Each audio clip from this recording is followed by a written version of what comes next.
तो कृष्णकांत जी नमस्कार, मैं मनीष शर्मा नमस्कार। डीएनए में आपका स्वागत करता हूँ।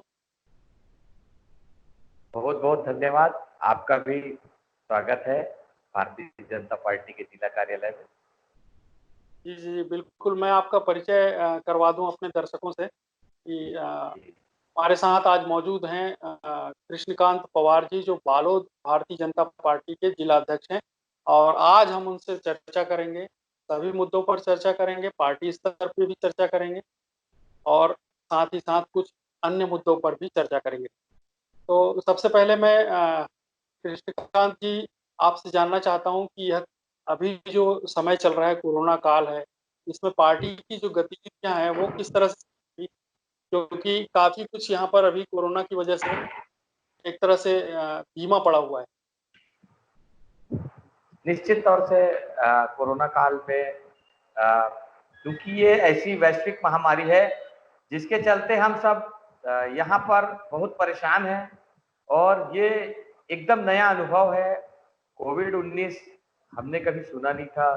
ऐसा कोई बीमारी नहीं होता है जिससे लोग जो दिखता नहीं है, जिसके कोई दवाई नहीं है, जिसके कोई औषधि नहीं है और सिर्फ़ एक मलेरिया के या बुखार की दवाइयों के भरोसे पे जिसका इलाज हो रहा हो, ऐसे में संकट बहुत बड़ा है और पार्टी के गतिविधियों को हम बहुत सँभल कर संचालित कर रहे हैं। अभी-अभी हमारे क्षेत्र के एक बड़े पूर्व विधायक के एक परिवार में निधन हो गया था और पता लग रहा है कि उनको भी कोरोना पॉजिटिव निकल गया है, तो हम लोग के लिए बड़े संकट की जनता के बीच में जाना भी है और अपने आप को सुरक्षित भी करना है। जी, तो अब अभी इस कोरोना काल में जनता की सेवा एक तरह से पार्टी स्तर पर जो है, किस तरह के जी। काम आप लोग कर रहे हैं वहाँ पर इस संक्रमण काल से निपटने के लिए? कोरोना संक्रमण में भारतीय जनता पार्टी के माननीय प्रधानमंत्री नरेंद्र मोदी जी और माननीय हमारे राष्ट्रीय अध्यक्ष जगत प्रकाश नड्डा और पूर्व के हमारे प्रदेश के अध्यक्ष आदरणीय विक्रम उसेंडी जी और हमारे हमारे अभी वर्तमान के अध्यक्ष विष्णुदेव साय जी, हुँ, आप इन दोनों के निर्देशन में और ऊपर के जो हमारे बड़े नेता थे उनके निर्देशन कोरोना काल में 26 मार्च से 25 मार्च को हमको एक निर्देश आया पार्टी का और पूरे जिले में हमने जबरदस्त तरीके से निःशब्द बिना किसी हुँ, बहुत प्रचार के प्रसार के हमारे कार्यकर्ता जरूरतमंद लोगों के घर, असहाय लोगों के घर, गरीब लोगों के घर, वृद्धजनों के घर, विकलांगों के घर, विधवाओं के घर पहुंचकर उनकी जो जरूरत थी उसकी सेवा किया और बहुत अच्छा मुझे लगता है कि प्रशासन भी इतनी मदद नहीं किया होगा जितना भारतीय जनता पार्टी के बड़े नेताओं के आह्वान पर हमने किया है। भारतीय जनता पार्टी बालोद जिले में आपको आश्चर्य होगा कि हमने अपने पार्षदों को पार्षद निधि खर्च करने के लिए और पार्षदों ने अपनी पार्षद निधि खर्च की और सारे लोगों ने जन सहयोग किया।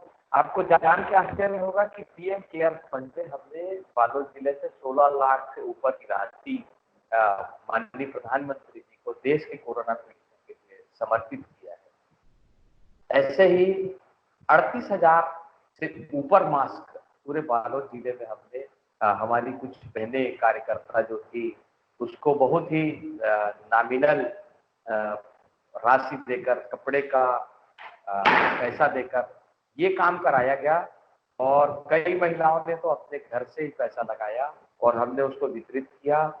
बहुत लोगों ने दिल खोलकर सहयोग भी किया। पार्टी के सारे कार्यकर्ता जो थे अपनी जान जोखिम में डालकर सारे लोगों के बीच पहुंच रहे थे और प्रवासी जो मजदूर आ रहे थे उनके संबंध में मैं बताना चाहूंगा कि हमने चाहे अर्जुंदा हो, चाहे बालोद हो, चाहे टौंडी लोहारा हो, चाहे गुरूर हो, चाहे टौंडी जैसा सुदूर वनांचल हो, वहाँ पे कार्यकर्ताओं को जब पता लगता था कि प्रवासी लोग आ रहे हैं, प्रवासी श्रमिक बंधु आ रहे हैं, हमने उनके जज्बे को सलाम करके उनके लिए खाने की व्यवस्था, जहाँ चप्पल की जरूरत थी उनको चप्पल भी वितरित कराया। लेकिन निःशब्द पार्टी की तरफ से हमें निर्देश था कि बहुत ज्यादा प्रचार प्रसार की आवश्यकता नहीं है, परंतु हमने फोटोग्राफ उसको हमने मीडिया के माध्यम से बहुत कम प्रचारित किया था।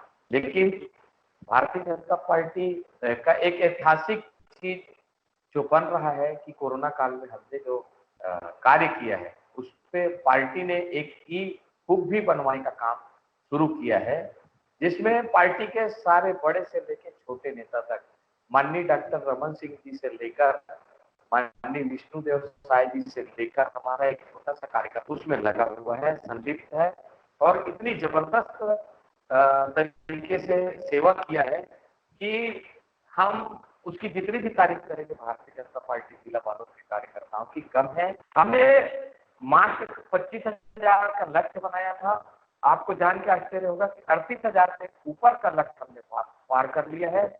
और अभी हम जो मेरे साथ अभी जो बैठे हुए हैं उनके साथ हम विचार कर रहे थे कि सूखा राशन का जो अनाज पैकेट है या कहीं पे अगर लगता है घर में भोजन बना के पहुंचाने का, तो उसी विषय पे हम फिर से एक बार चर्चा कर रहे हैं और सोशल डिस्टेंसिंग के लिए सबसे अपील करने की तैयारी कर रहे हैं कि सारे हमारे जितने भी बड़े पदाधिकारी हैं और मंडल अध्यक्षगण हैं उनके माध्यम से हम एक बार फिर अपील करेंगे। जी, जी। बिल्कुल प्रचार प्रसार से दूर रहकर इस तरह के जो सेवा कार्य हैं, वो जी निश्चित रूप से आप सराहनीय है।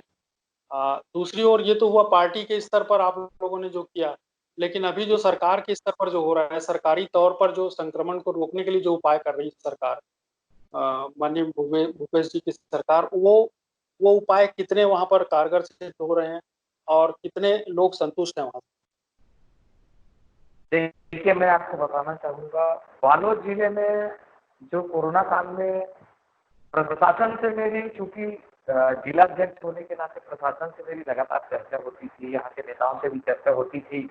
तो उस बीच में मैंने ये महसूस किया कि जैसा प्रवासी मजदूर आ रहे थे, सारे लोग जान रहे थे कि प्रवासी मजदूर आने वाले हैं, पर उसकी तैयारियां थी। प्रवासी मजदूर जो आ रहे थे उनको कहाँ रखा जाना है, उनकी भोजन की व्यवस्था कहाँ, आपने देखा होगा, हम लोगों ने महसूस किया, हम लोग अपने तरफ से जो व्यवस्था कर सकते थे करते थे, परंतु प्रशासन जो है वो निष्फल होता, उसके काम जो थे निष्फल हो गए, वो पर्याप्त व्यवस्था नहीं कर पाई। जबकि आप जान के आश्चर्य होगा कि 20 दिन से हल्ला था कि प्रवासी मजदूरों को लाना है। 20 दिनों से लगभग 1 माह तक के शुरुआत हुई तो 1 माह तक के अपने को समय मिला था। मैं प्रशासन से और नेताओं से बार बार आग्रह करता रहा, मेरे कई इंटरव्यू में मैंने इस बात को कहा है कि लगातार प्रशासन अगर प्रवासी मजदूरों को उनके रहने के लिए स्कूलों की व्यवस्था थी या पंचायत के भवन थे या पुराने पंचायत भवन थे या कहीं कोई सामाजिक भवन थे, उसमें कहीं लाइट नहीं था, कहीं पंखा नहीं था, कहीं भोजन की व्यवस्था नहीं थी। भोजन की व्यवस्था घर के स्वयं के लोग कर रहे थे, नाश्ता लेके आ रहे थे और वो लोग भी कोरोना संक्रमण में पॉजिटिव होने की संभावना उनकी बढ़ रही। जी, जी। एक मैं आपसे एक और बात जानना चाहूँगा। जी जी जिस तरह से सरकार अभी कोरोना संक्रमण को लेके उसकी उसकी रोकथाम के लिए पूरे प्रदेश भर में जो काम कर रही है, बालोद भी उसमें है। तो मैं ये जानना बालोद चाहूँगा, उसमें निश्चित। जी हाँ, जी बालोद जी। बालोद में किस तरह का काम जो है राज्य सरकार कर रही है और ज़्यादा से ज़्यादा टेस्ट जैसे होने चाहिए, ये बात सामने आती है क्योंकि कोरोना को जल्द से जल्द खत्म करना है। इसको लेके ये एक स्ट्रेटेजी है मेडिकल जो वो है विभाग है उनका, स्वास्थ्य विभाग का, कि ज़्यादा से ज़्यादा टेस्ट होना चाहिए। तो क्या बालोद में ज़्यादा से ज़्यादा टेस्ट हो रहे हैं अभी? टेस्ट बालोद में चूंकि संख्या बढ़ी हुई है, फिर भी इतनी संख्या का टेस्ट होना सामान्य बात है और टेस्ट होना चाहिए, पर जितना टेस्ट परीक्षण होना चाहिए वो थोड़ा कम है। वहाँ पे सरकार की विफलता दिखती है और सरकार को केंद्र सरकार की तरफ से प्रति मरीज पैसे का भी भुगतान किया जाता है, आपको पता है, मुझे भी पता है। लेकिन हो क्या रहा है कि परीक्षण जैसे जैसे ज्यादा होते जा रहा है, वैसे वैसे संक्रमण बढ़ता जा रहा है, वैसे वैसे ज्यादा लोग पॉजिटिव होते जा रहे हैं। हाँ, कोरोना जो निश्चित। है अपना शिकार बनाते चल रहा है। तो आपके उसका हिसाब से जी इससे निपटने के लिए, संक्रमण को रोकने के लिए, जैसा आप फील्ड में काम कर रहे हैं, तो जी आपकी जी तरफ से कोई ऐसी सलाह हो सकती है सरकार को बिल्कुल, कि निश्चित तौर से सबसे पहले मेरा कहना यही है, हमने बार-बार प्रशासन से आग्रह किया, धरना भी दिया। अगर शराबबंदी कर दी जाती, तो ये संक्रमण जो है आधा हो जाता। बाज़ारों में बाज़ार को खोलने का टाइम निर्धारित कर दिया जाता और वहाँ ये व्यवस्था बना दी जाती कि लोग धीरे-धीरे करके अपना सामग्री खरीदने जाएँ। जब बाज़ार खुलता है, तो बाज़ारों में भीड़ हो जाती है। त्योहार के समय अलग-अलग जगह व्यवस्था कराकर, सब्जी मंडियों की अलग व्यवस्था कराकर, अलग जगह बोली हो, अलग जगह बिक्री हो, 3-4 जगहों पे पॉइंट बनाकर उसकी बिक्री हो, ताकि लोग सोशल डिस्टेंसिंग भी मेंटेन करें। और मास्क लगाने के लिए जो प्रेरित करने का काम है, वो बहुत अनिवार्य है। मास्क लगाने से भी मुझे लगता है कि 25% संक्रमण कम होगा। लोग बिना निश्चित रूप मास्क के बहुत दिलेरी के साथ घूमते हैं।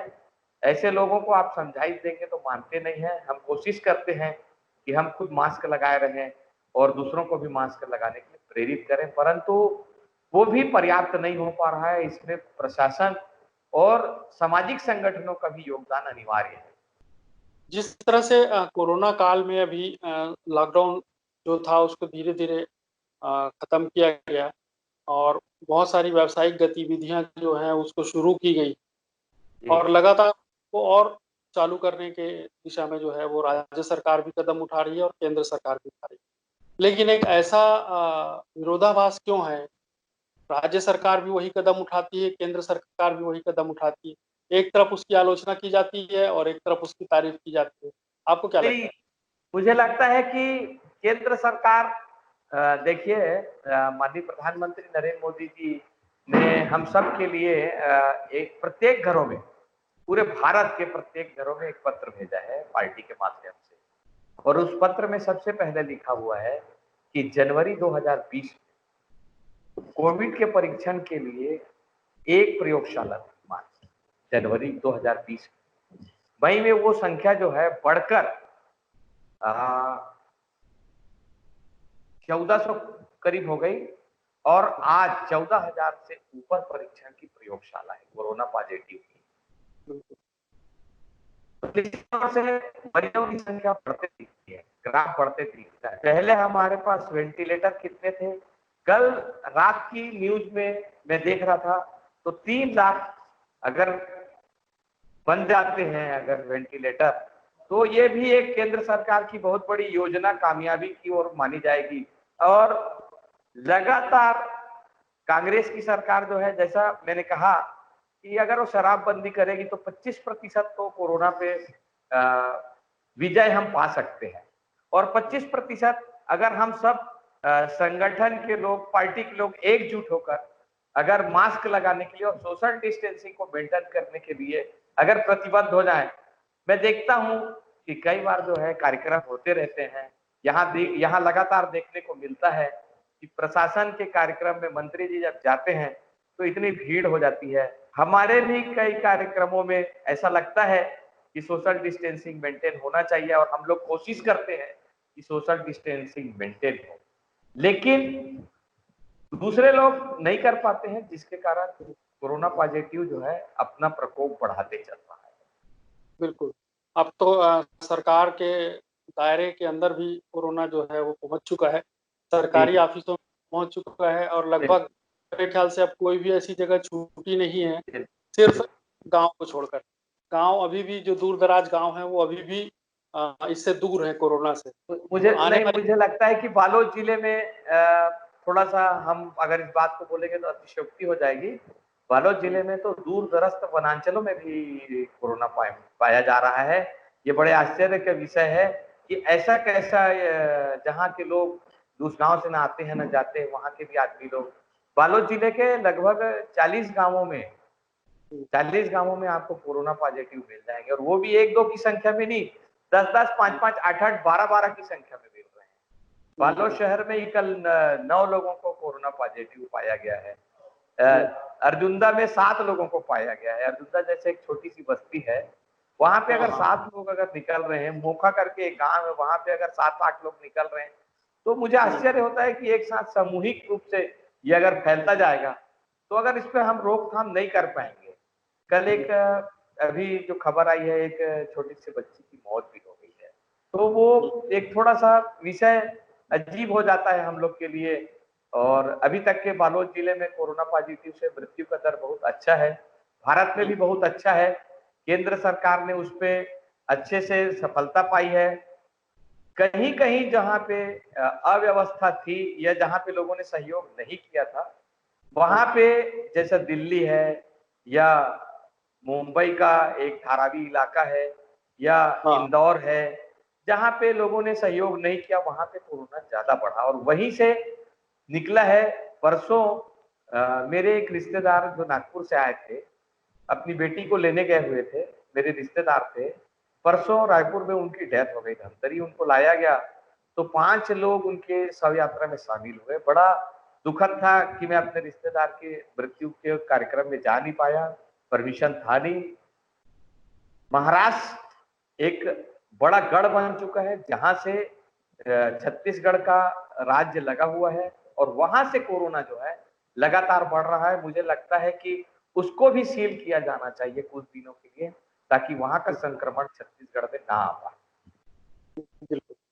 निश्चित रूप से जैसा कि आपने भी बताया कि कोरोना का ये जो ये बीमारी है कोविड-19, ये किस तरह से अपना प्रभाव डाल रही है, और लोग आज भी समझ नहीं पा रहे हैं इस चीज़ को कि ये कितना खतरनाक हो सकता है आगे चल के। और जिस तरह से बता रहे हैं बच्चों को भी कोरोना के वो हुए हैं और उनकी डेथ हुई है।